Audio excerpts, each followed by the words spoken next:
우리 신앙생활이라는 것이 신앙을 삶을 통하여 하나님의 그 말씀을 내 것이 되게 만드는 것입니다.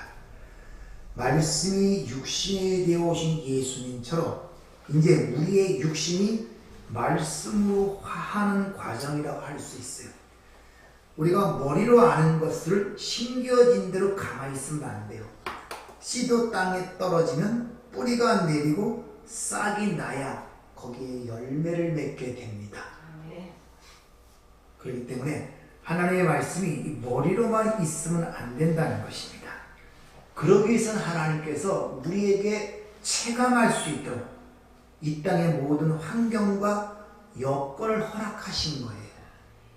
그러니까 이 사라질 세상의 모든 것들은 보이지 않는 하나님의 어떤 목적을 이루기 위해, 그걸 가르치기 위해 우리에게 주어진 교보제라고 생각하시면 돼요. 그래서 세상에 영원한 게 없는 거예요. 잠시 뭐를 가르쳐주기 위해 준 교보제이기 때문에. 그래서 우리가 5월을 가정의 달이라 해서 어린이줄도 있고 아버지인데, 어버이날 어떻게 꽃 좀 받으셨습니까? 네. 네. 기쁘던가요? 네. 행복하던가요? 어떨 때, 자식이 나에게 어떻게 할 때 여러분의 마음이 흡족하고 기쁘던가요? 네, 마음을 알아줘. 네? 네. 마음을 알아줄 때입니다.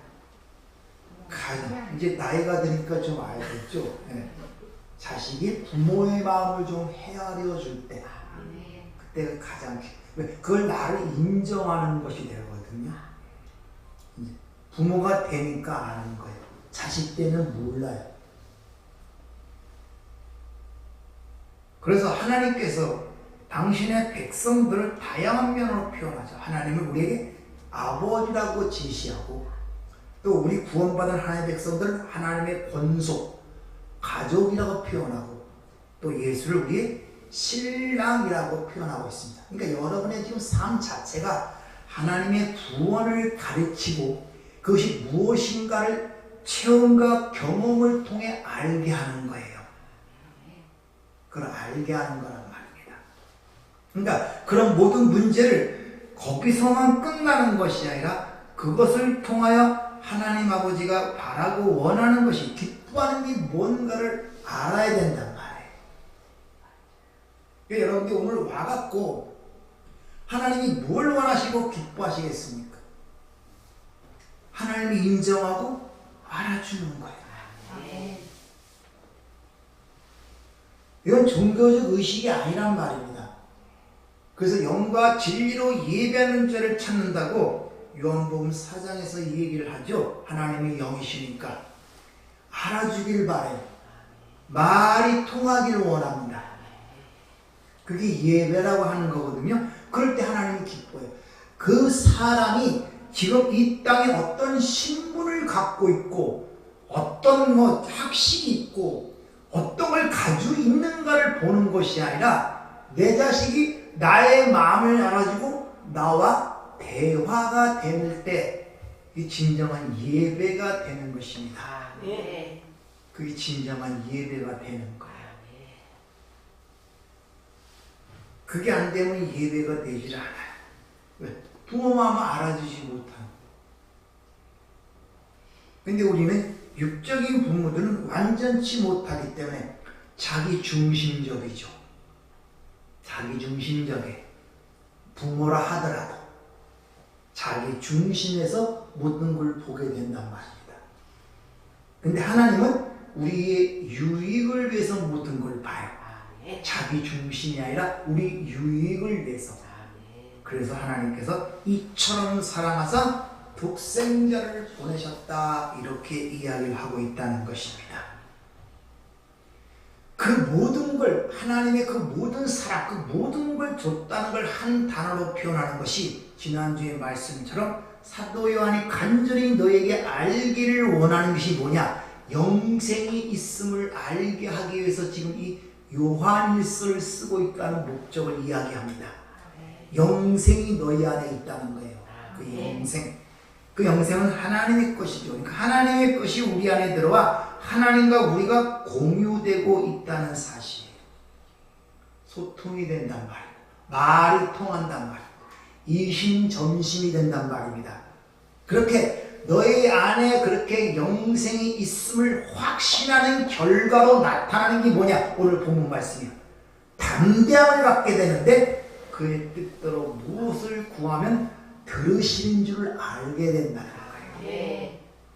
기도는 우리 신자들의 신앙생활에 있어서 절대적으로 필요한 것이기 때문에 아무리 강조해도 지나치지 않습니다. 기도는. 기도에 대한 이야기가 성경에는 많이 나오죠.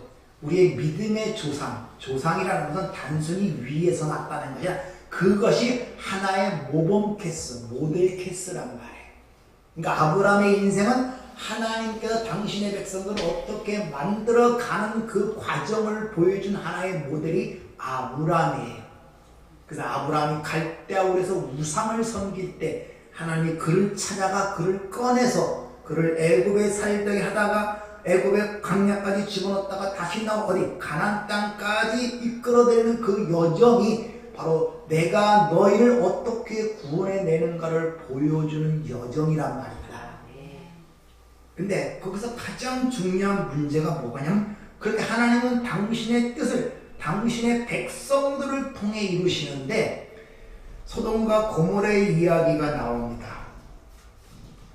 그 조카 롯과 분리되는 이야기가 나오고 근데 조카 롯이 살던 소돔과 고모라 땅이 폐역이 너무 관영으로 말미암아 하나님께서 그들을 멸하시기로 그 천사를 보냈다는 사실을 아브라함에게 가르쳐줘요. 자신의 뜻을 가르쳐줘요. 이게 하나님의 백성들의 특징입니다. 하나님의 백성들에게 자신의 뜻을 가르쳐줘요. 어떻게 가르쳐주고 있습니까? 지금? 그렇죠. 성경을 통해 가르치면 하나님의 말씀이라 그러는 거예요. 뭐 어디서 자꾸 또 아브라함처럼 꿈속에 나타나서 자꾸 이런 거 환상적이 생각하지 마세요. 완벽히 하나님의 계시의 말씀 완성되고 성취되고 완결되면서 신명 66권을 통하여 여러분에게 지금 말씀하고 가르쳐주고 있다는 말입니다. 네. 내가 그 땅을 걸은다니까 아브라함이 그 소식을 듣고 어떻게 반응하느냐? 기도가 나와요. 하나님의 뜻을 아는 자들은 기도하게 돼 있어요. 그리고 기도를 통하여 하나님은 자신의 뜻을 이뤄간다는 걸 보여주고 있는데 그때 아브라함이 6번에 걸쳐 기도해요. 의인 50명 있으면 그 성을 멸하지 않겠습니까? 그렇게 하겠다. 가만히 생각해도 그게 안 나와. 그럼 45명 있으면 그렇게 하겠습니까? 그래 하겠다. 내가 다시 말씀드리지만 40명 있으면 멸하지 않겠다. 이렇게 했고 6번 40명, 30명, 20명, 10명만 있어도 멸하지 내가 10명만 있어도 멸하지 않겠다. 6번에 걸쳐 반복하여 기도하는 모습이 창세기 18장에 기록이 되어 있습니다. 6번이라는 것은 인간의 숫자, 인간으로서 할 도리를 다했다는 거예요. 최선을 다해서 기도했다는 거예요. 근데 하나님이 거기에 응답하셨습니까? 안 하셨습니까? 네? 응답하셨다는 거예요. 그래서 소돔과 고모라가 멸망할 때 창세기 19장 29절에 보면 롯이 거주하는 성을 하나님께서 엎으실 때 하나님이 아브라함을 생각하사 롯을 엎으시는 중에 내보내셨더라. 아브라함의 기도를 응답하신 거예요. 하나님이 뜻을 이루는데 그에게 먼저 기도할 수 있는 소원을 주시고 그 기도를 통해 하나님의 뜻을 이루어가요. 이 원리를 잘 기억하세요. 여러분이 하나님의 뜻을 모르면 여러분의 기도는 하나님의 뜻을 이루는 기도가 아니기 때문에 응답이 대부분 되지 않습니다. 여러분이 하나님의 말씀을 여러분이 안다면 하나님의 뜻대로 기도하게 되어 있어요. 왜? 그걸 통해 하나님이 일하시기 때문에. 그러니까 여러분들이 향한 하나님의 뜻이 무언가를 알아야 되는 거예요. 이것이. 그래서 그의 뜻대로 구하시면 들으시니라. 이렇게 이야기를 하고 있는 것입니다. 우리 신앙생활에 가장 문제가 되는 것은 그 하나님의 뜻에 대한 관심이 별로 없어요. 하나님의 뜻을 우리가 어떻게 해요? 그렇게 막 얘기해도 하나님이 나에 대한 얘기를 안 해주던데요? 아니, 신구약이 있다면서요? 이 말씀 말고 또 어디서 들으려고요? 그러니까 자꾸 이상한 말 듣는 거예요, 여러분들. 하나님의 완성된 계시의 말씀이 여기에 있는데 어디서 또 뭘 들으시려고? 사람들은 근데 이거는 상관 안 하고 자꾸 뭘 들으려고 그래. 그러니까 이상한 거 듣는 거예요, 여러분들. 그러니까 모르니까 나오는 모든 간구와 모든 것들이 하나님의 뜻대로 구하는 것이 아니라 내 자기의 정욕대로 구하게 되는 것이다.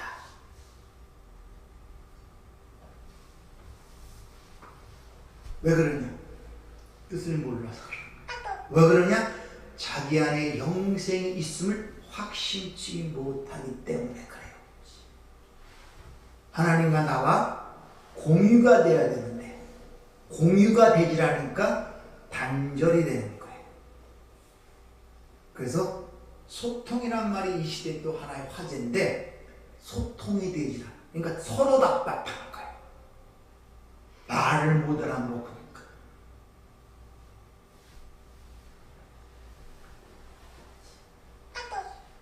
바로 주님은 하나님과 소통이 아주 잘 되는 분이었어요. 그래서 그분의 기도 생활이 신약 공관복음서에 잘 기록되어 있습니다.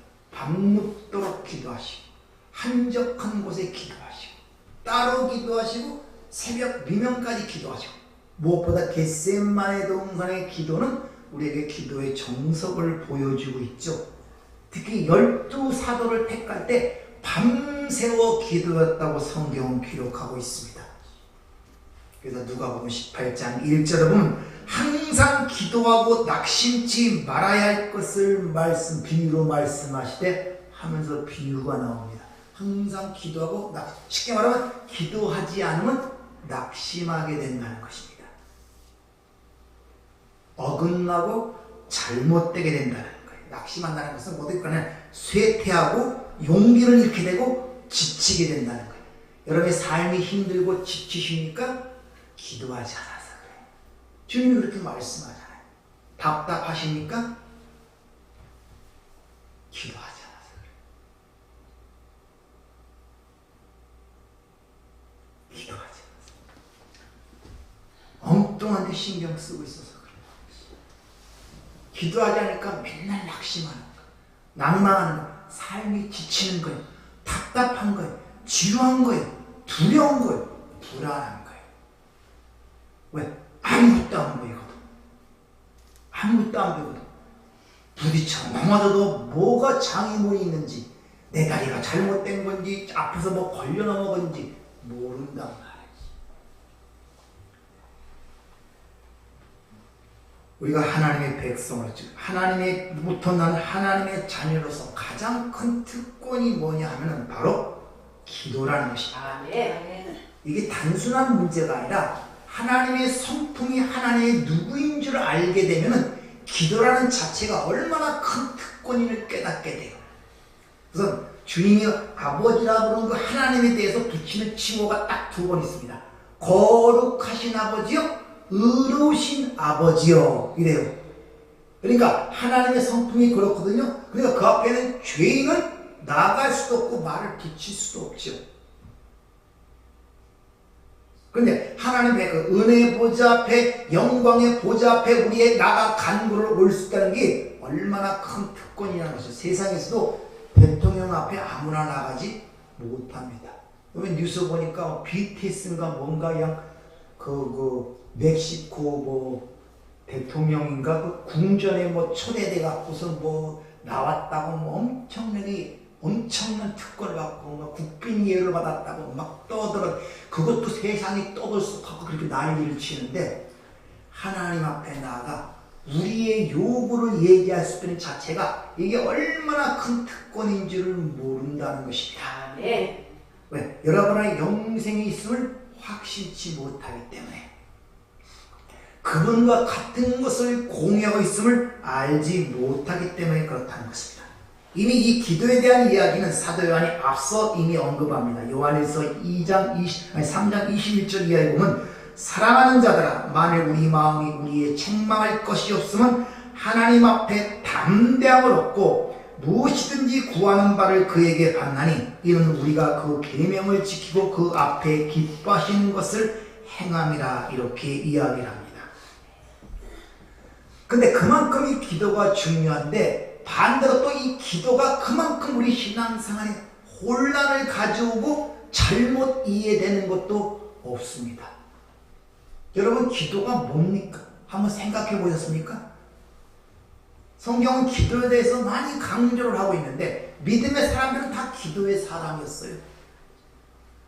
근데 기도가 뭔지를 여러분 생각해 봤습니까?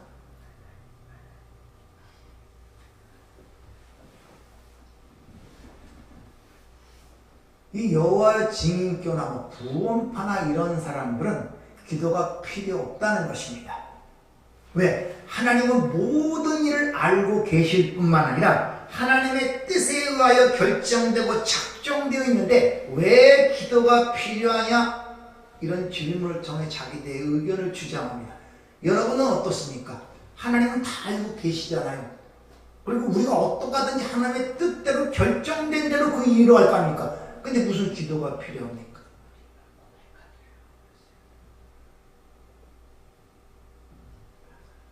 그런 의문 안 해봤어요? 다 우리가 작정되어 있고 하나님이 결정을 해준대. 다른 말로 저기 선택받은 자가 하나님 구원하실 것인데 뭐하러 애써서 전도하고 그러냐? 어차피 전도하든 하나님 선택되면 구원의 길로 나올 건데. 많은 분들이 이런 생각들을 갖고 있어요. 그래서 그 사람들의 이름은 그 사람들은 하나님의 어떤 그런 예정과 작정을 운명론적으로 받아들이고 있습니다. 숙명론으로. 그리고 자신의 거기에 대한 행하지 않는 행위들을 거기에 함축을 시켜서 자기가 안 하는 것을 합리화시키죠. 다 하나님이 하시는 일인데 뭐 이런 식으로. 여러분들은 어떻게 생각하세요? 하나님이 다 아시고 하나님의 뜻대로 나 일어나가는데 뭘 기도가 필요하고 그런 게 필요하냐? 또 어떤 사람은 특별하게 어떤 한 구절만 취해서 그것을 기초로 하여 무엇을 강구하거나 요구할 수 있는 자격이 있다고 또 스스로 생각해요. 오늘 본문 말씀 15절처럼 무엇인지 구하는 바를 들으신 줄 안즉 우리가 그게 구한 것을 얻은 줄을 아느니라. 이 말씀을 딱 하나만 갖고 또 내 이름으로 무엇이든지 구하면 내가 이루리라 하는 이 말씀만 딱 자기 취향대로 취해갖고 요거 갖고 하나님께 요구할 자기가 자격이 있다 이렇게 생각하는 분들도 상상으로 많다는 것입니다. 이런 것들은 한마디로 말하면 하나님을 시험하는 결과를 갖게 된다는 것이죠. 따라서 우리는 이 기도라는 이 중대한 이 주제를 논할 때 성경이 말하는 어떤 한 구절만 선택해서 자기가 그거 가지면 절대 왜곡이 됩니다. 성경은 서로 모순된 게 없어요. 그러니까 여러 구절들을 보고 그걸 통해서 이해를 해야 올바르게 되지 어느 한 구절만 택해서 대부분이 성도분들이 오해가 된 것은 성경 전체적 맥락은 보지 못하고 다시 말하면 숲은 보지 못하고 어느 한 나무만 두고 이 산은 참나무로만 돼 있어 이렇게 고집을 세운다는 거예요. 아니 나무에 숲에 참나무가 있습니까? 소나무도 있고 뭐 버드나무도 있고 요만한 뭐 쪽제비 조만한 뭐 살구나무도 있고 뭐 그렇잖아요. 근데 이 숲 전체를 보지 못하니까 하나만 보고 그것이 전체인 양 생각하고 살아가는 분들이 생각으로 많다는 거 아십니까? 숲을 보지 못해. 성경도 전체 읽어서 어떤 구원과 하나님의 언약이라는 전체적 맥락 속에서 전체의 틀을 이해하는 것이 아니라 어느 한 부분 자기가 좋아하는 귀절을 딱 취해갖고 요것만 머릿속에 딱 기억하고 있다가 그것만 갖고 되뇌이는 거예요. 그리고 하나님께 뭘 요구하고 있단 말입니다. 이런 잘못된 일들을 참으로 많이 해요.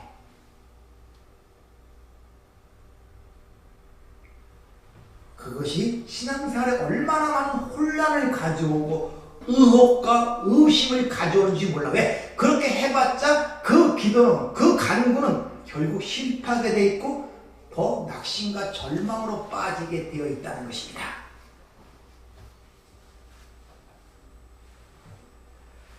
따라서 어느 한 군데만 취하고 수풀 전체를 보고 전체를 취합해서 그 가르침을 올바로 받아들이는 게 얼마나 중요한지를 몰라요.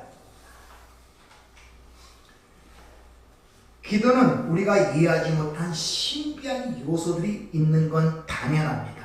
왜냐? 하나님께서는 우리를 다루시는 방법이라든지 우리 어떤 미래를 이끌어가는 데 있어서 우리의 생각과 이해를 초월해 있습니다. 여러분의 생각으로 이해가 되지 않고 초월해 있단 말입니다. 그래서 여러분이 당연히 여러분 삶 속에 의문이 들면 당연한 거예요. 왜 이런 일이 일어나는가? 당연하단 말이에요. 성경은 미리 얘기를 하고 있죠. 이사야 55장 8절이고 이는 내 생각이 너희 생각과 다르고 내 길은 너희 길과 다르니라. 여호와의 말씀이라. 이는 내가 하늘과 땅이 높음 같이 내 길은 너의 길과 높으며 내 생각은 너의 생각보다 높음이라. 이렇게 얘기합니다. 여러분들 이걸 인정을 하셔야 돼요. 아멘. 하나님은 여러분의 생각과 이해 속으로 자꾸 감축을 시키는 것이 형상숭배, 즉 우상숭배가 되는 거예요. 누가 하나님의 뜻을 다 이해하고 살아가는 사람, 그러면 믿음이라는 게 필요가 없어요.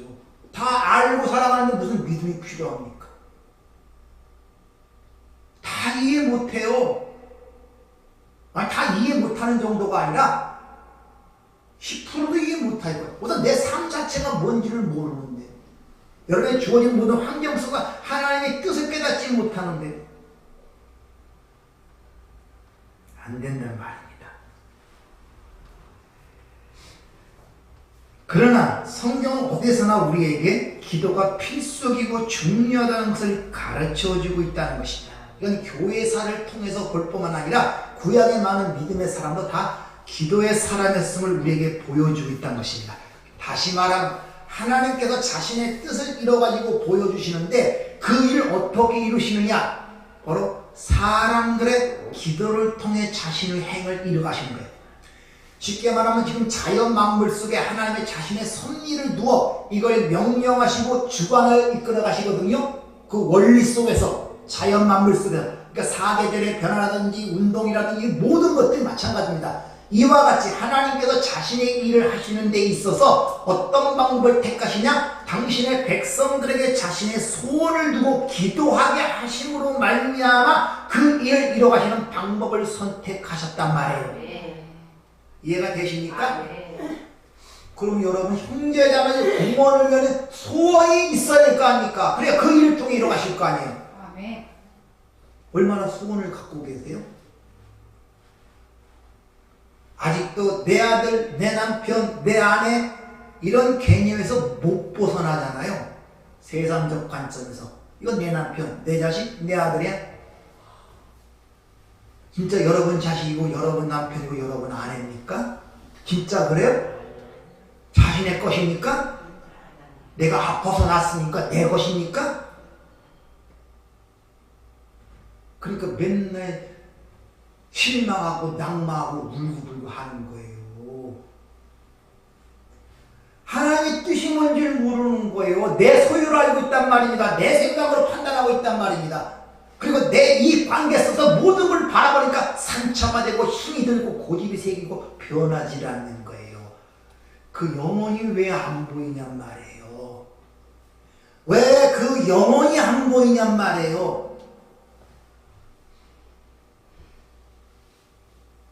어떻게 될지 여러분 자신도 내 인생을 안다면 그 볼 때 그 인생이 안 보입니까? 그 영혼이 안 보입니까? 어디로 가는지 안 보이냔 말이에요. 그 영혼이 실제 좋은 모습이든 그 좋은 모습이 어디까지 가겠냔 말이에요. 그게 안 보인단 말입니다. 그게. 그러니까 세상적으로 대하는 거예요. 소원이 있어야 돼요.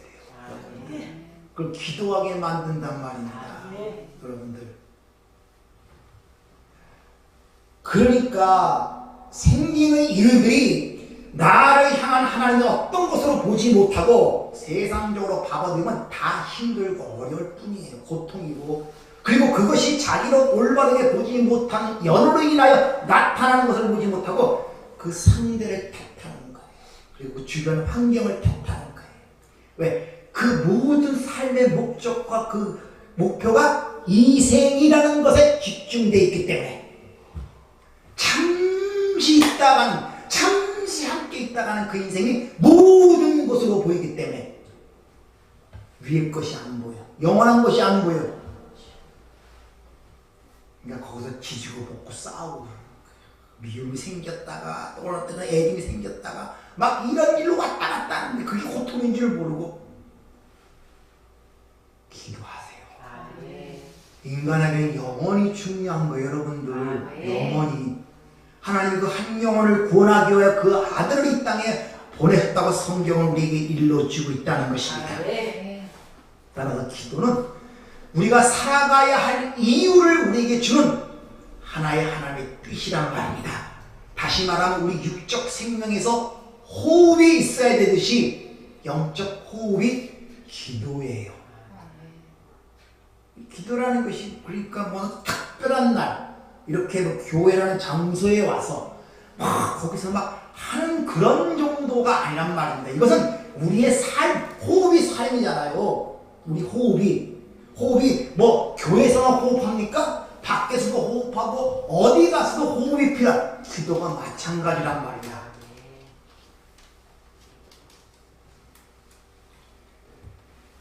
에베소 2장 2절을 보면 허물과 죄로 죽은 들의 삶을 이렇게 이야기합니다. 세상 풍조를 따르고 공중권세잡을 따랐는데 이게 어떻게 역사하느냐? 그 가운데 불순종 아들 가운데 역사는 영이라 그러죠. 영, 말. 그들의 생각과 마음을 지배하는 말. 그것이 그 안에서 그를 지배하고 있단 말이에요. 그러니까 말이 나가도 그 영원한 세계의 생명의 말을 주는 것이 아니라 이 세상의 말을 하게 돼요. 이 세상의 말.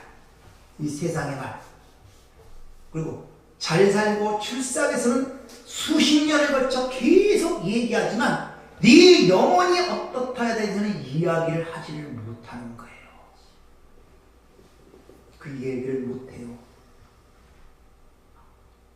그게 불순종 아들 가운데서 역사는 영인데 이게 공중 권세 잡은 자. 그들의 삶이 세상 풍조를 따라가는 거예요.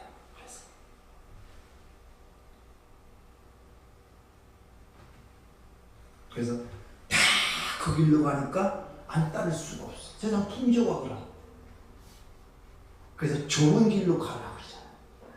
넓은 문은 많은 사람이 가네.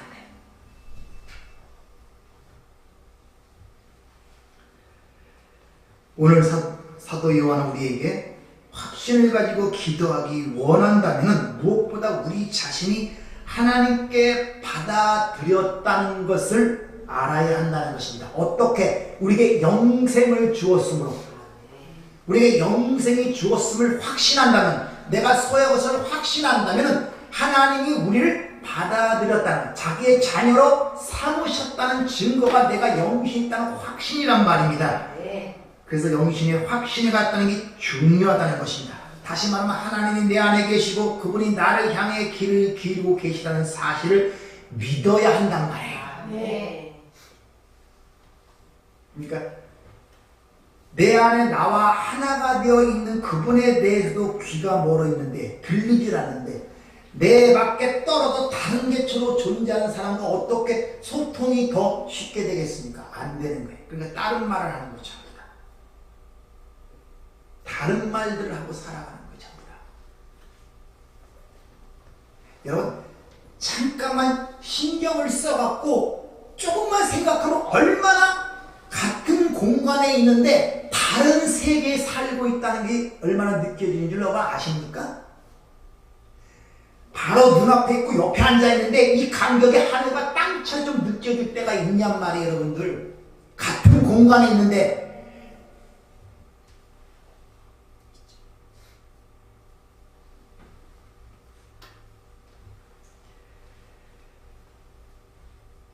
그게 의심이 들면은 하나님께 우리의 상황을 구체적으로 놓고 기도할 수가 없습니다.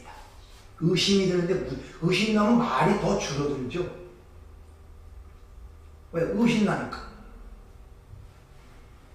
그래서 앞에서 너에게 영생을 있는 것을 알게 하기 위하여 내가 이 편지를 쓰는 거야, 이렇게 얘기하는 거예요. 그 당시에 엄청난 그리스도의 수많은 핍박과 박해 속에 고난을 당하고 있고 안에서는 적그리스도와 거짓 선지자를 통하여 이 교회가 혼란되고 폐파되는 그 시대에 가장 중요한 문제를 확인시키는데 바로 너희 안에 영생이 있다는 사실을 각인시키고 있다는 것을 여러분이 주지하여 유의하여 봐야 된단 말입니다. 다른 걸 얘기해 주지 않아요. 하나님이 오셔갖고 그들을 멸하실 것이다, 능력을 좀 이길 것이다, 뭐 사회적으로 잘하는 거다, 이런 희망적인 뭐 세상적인 그런 것들을 지금 이야기하는 것이 아니라 가장 중요한 너희 안에 영생이 있음을 알게 하려 이 서신서를 쓴다는 거예요. 왜? 그것이 있어야 세상을 이길 수 있기 때문에. 아멘.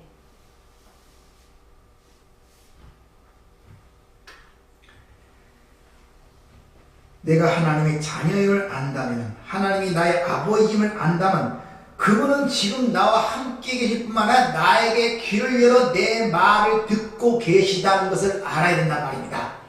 내 말을. 그래서 말이 믿는 사람들은 중요한 거예요. 그 저주하는 말이나 미워하는 말이나 이런 말 하면 잘 안 돼요. 우리 말을 안 하고 마음이 이야기를 하잖아요. 하나님 그 다 듣는다니까요. 그것이 얘기, 이 표현을 안 해도. 따라서 여러분의 영생이 있음을 확신한다면 여러분이 하나님께서 귀가 열려 있으며 내 말을 듣기를 원하신다는 걸 알아야 됩니다. 세상적으로 말을 하면은 아버지는 아들이 나를 알아주고 인정해 주기를 바라는 마음이 항상 있다는 거예요.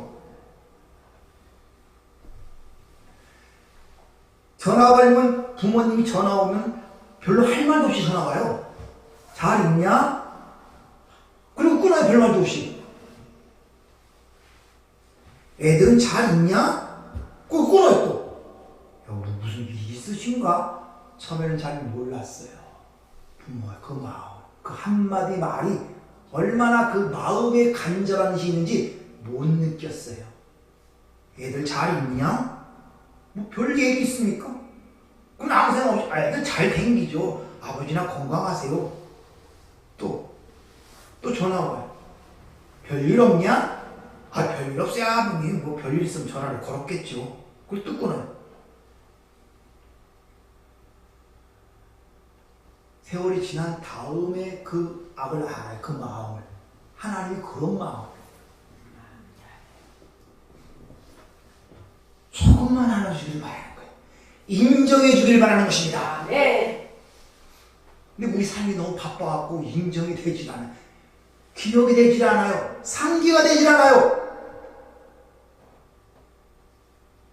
막히는 거예요.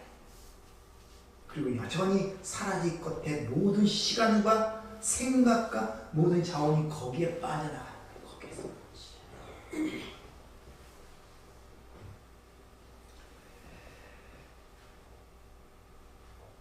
14절 오늘 본문 말씀을 보세요. 그를 향하여 우리가 가진 바 담대한 것은 이것이니 그의 뜻대로 무엇을 구하면 들으심이라. 이렇게 얘기합니다. 이 들으심이라는 단어가 이 아이테오라는데 구하다 이런 단어 같은 의미입니다. 아이테오. 근데 이것이 현재 중간태가 쓰여요. 현재 중간태라는 것은 상호 의견이 같이 합의하여 이뤄간다는 뜻이에요.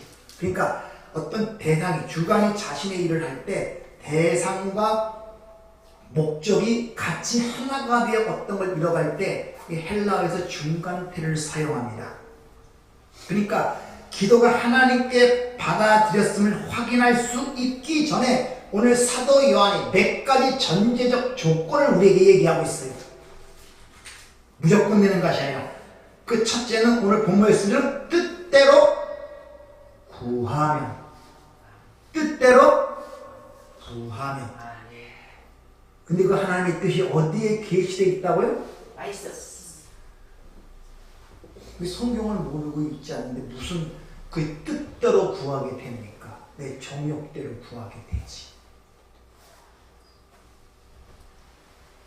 우리의 기도의 동기가 올바르고 진실해야 된다는 거예요. 이게 단순한 것이 착하고 선한 그런 의미가 아니에요. 착하게 구하고 남을 위해 구하고 이것이 진실하고 올바른 뜻이 아니라 언젠가 착한 마음으로 구하는 거 봤으니까 솔직한 얘기로 내 정욕대로 구하지. 무슨 뜻입니까? 기독교와 다른 종의 본질적 다른 점이 뭔지 아십니까? 딱 하나예요. 모든 종교는 나의 영광을 위한 것입니다. 내가 부처가 되게 하고 내가 복을 받게 하고 내가 착한 사람이 되게 하고. 근데 기독교는 하나님의 영광을 위한 거예요. 그래서 살아도 주를 위해 살고 죽는 것도 주를 위해 죽는 거예요. 하나님의 영광을 위한 거란 말입니다. 하나님의 영광이 뭐라고 제가 설명을 드렸습니까? 뜻과 드러나는 거. 여러분 그분의 뜻이 드러나는 수단과 도구로 사용되는 것이 하나님의 영광을 위한 거란 말입니다. 이것이 그의 뜻대로 구함이에요. 그럼 뭐가 이루어져야겠습니까? 여러분의 삶이 어떻게 보여야겠습니까? 그분의 뜻을 이뤄가는 관점으로 모든 걸 보고 해석하고 이해하려고 노력을 해야 되지 않겠습니까? 내 만족과 내 기대와 내 가치 평가에 의하여 이루어지는 걸 기대해야 되겠습니까? 어느 쪽을 기대해야겠습니까? 그러니까 여러분이 보는 지금 삶이 일어날 때 그 삶을 바라고 모든 것들이 어떻게 바라보냐 말이에요. 하나님의 뜻을 이뤄가는 과정으로 그 문제를 보고 이해하려고 그러고 깨달으려고 그러니까, 아니면 내 욕심과 욕망과 내 판단 기준에 의하여 그걸 보고 이해하려고 합니까? 이쪽으로 이해하려고 그러면 그쪽으로 기도하게 돼 있고 당연하지 않습니까? 이쪽으로 이해하면 그쪽으로 기도하게 돼 있어요. 이게 그의 뜻대로 구함이란 말입니다. 자신의 탐욕, 자신의 자존심 이런 것을 위하여 하나님께 구하면 안 된다는 것입니다. 두 번째는 우리 신앙과 믿음으로 기도를 해야 된다고 성경은 얘기해요. 우리 주님이 분명히 말씀, 너희가 기도할 때 무엇이든지 믿고 구하는 것은 다 받으리라.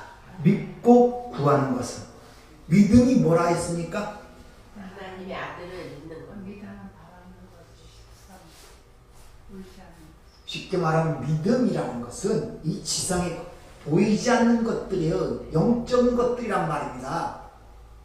그러니까 그걸 보지 못하면 땅의 것을 구할 수밖에 없잖아요. 그렇다고 이 땅의 것들이 나쁘다는 것이 아니라 그걸 가리키기에 주어진 그 교보제나 도구들을 보지 못하고 그것을 삶의 목적과 목표로 삼으면 이것이 잘못된단 말이에요. 그것을 믿음으로 구한다 그러는 거예요. 한번 찾아보세요. 야고보도 얘기를 하죠. 야고보서 1장 5절 6절.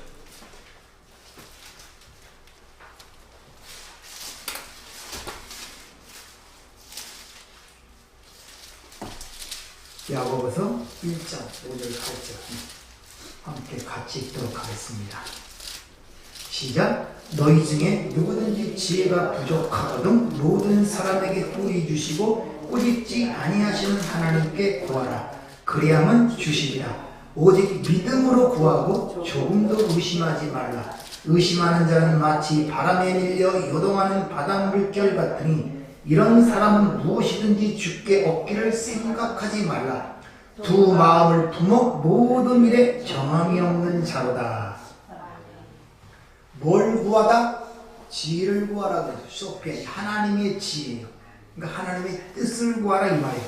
근데 의심하는 자는 두 마음을 품은 자와 같이 바닷물이 요동치는 것과 같이 그런 사람은 얻지를 못한다 그럽니다. 근데 이 의심하다는 단어가 디아크리노, 네 안에서 네가 판단하고 생각하는 것, 네 생각, 네 판단으로 구하면 안 된다는 것입니다. 이것이. 두 마음. 이 뭡니까? 이게 선악과 마음 아닙니까? 선악과 따먹고 선악, 양쪽 이거냐 저거냐. 그러니까 진리를 모르면은 자기 판단과 자기 가치기로 구할 수밖에 없다는 걸 가르쳐주고 있단 말입니다. 즉 하나님과 나의 관계 속에 분명한 믿음, 즉 영생이 있음을 확신해야 된다는 걸 좀 다르게 표현해주고 있다는 것이죠. 따라서 우리의 기도는 반드시 믿음과 내가 믿는 그 신앙에 기초하고 있어야 한다는 거예요. 또 하나는 우리가 그리스도 안에 거하고 하나님께 순종해야 됨을 성경은 주님이 말씀하시죠. 요한복음 15장 7절 너희가 내 안에 거하고 내 말이 너희 안에 거하면 무엇이든지 원하는 대로 구하라. 그리하면 이루리라. 이렇게 얘기합니다.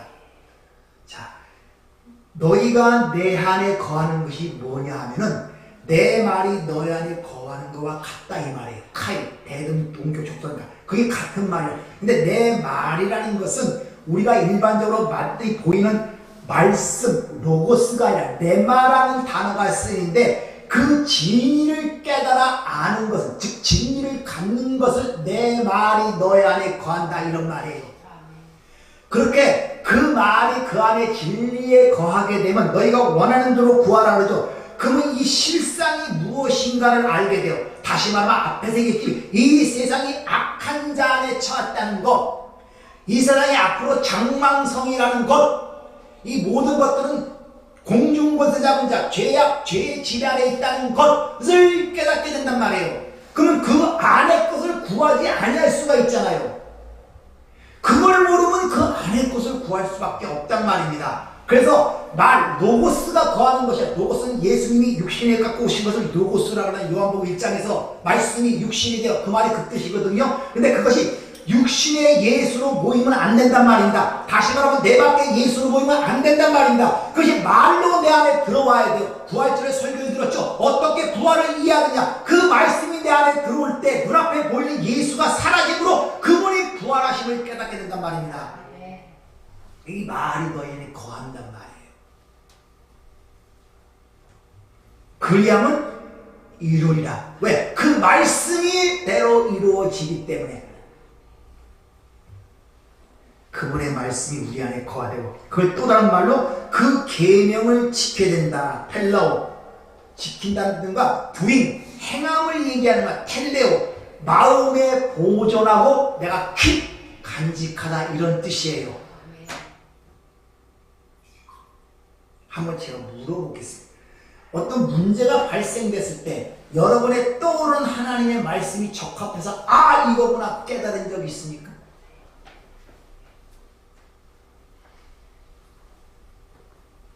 그럼 그 안에 말씀이 지켜지지 않는 거예요. 보존되고 있지 않는 거예요. 다 빼앗긴 거예요. 마귀한테 다. 그리고 뭐가 있습니까? 세상 말만 있어갖고 뭐 어떡하지? 자기 판단과 생각과 주변 세상 것들을 의지하게 된단 말이에요. 보존하고 지키다는 거냐? 어떤 문제가 발생되고 어떤 행위를 할 때 말씀이 톡 튀어나와서 그것을 막는 거예요. 생각을 돌려버리는 것입니다. 그게 간직하고 보존, 지킨다의 의미란 말입니다. 마지막으로 오늘 이해한 그리스도 이름으로 드려져야 한다는 걸 가르쳐주고 있습니다. 요한복음 14장 13절 너희가 내 이름으로 무엇을 구하든지 내가 행하리라.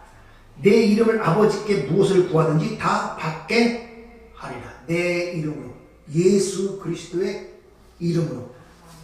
왜 그렇습니까? 그분이 우리의 대표이기 때문에 그래요. 그래서 저와 여러분들은 개인적 이름이 없어요. 한 가지 주어진 이름이 세상으로부터 주어졌는데 그리스도인이라는 이름이에요. 그래서 그리스도 우리 행하는 모든 행위와 모든 것들은 그리스도 이름으로 행해지는 거예요.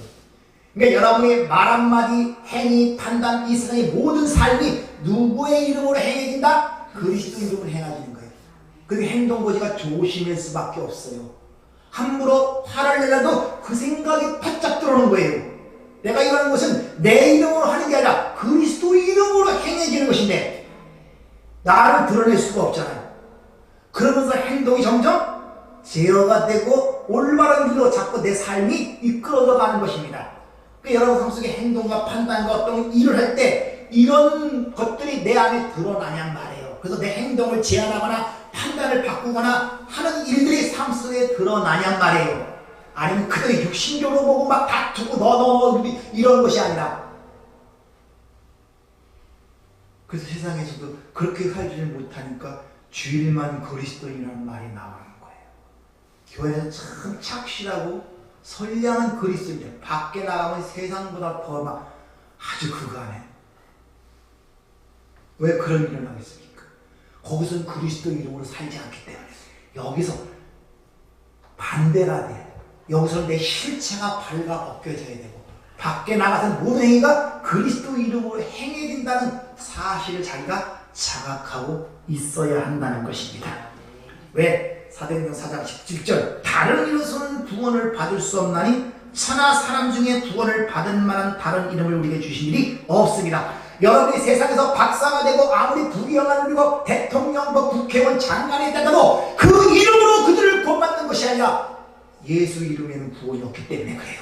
그래서 그리스도 이름으로 행해질 수밖에 없단 말입니다. 다른 이름으로 구원받았으면 얼마나 좋겠습니까? 내가 가진 신분과 위치로 그를 구원했으면 얼마나 좋겠습니까? 근데 그렇게 받을 수 없다는 거예요.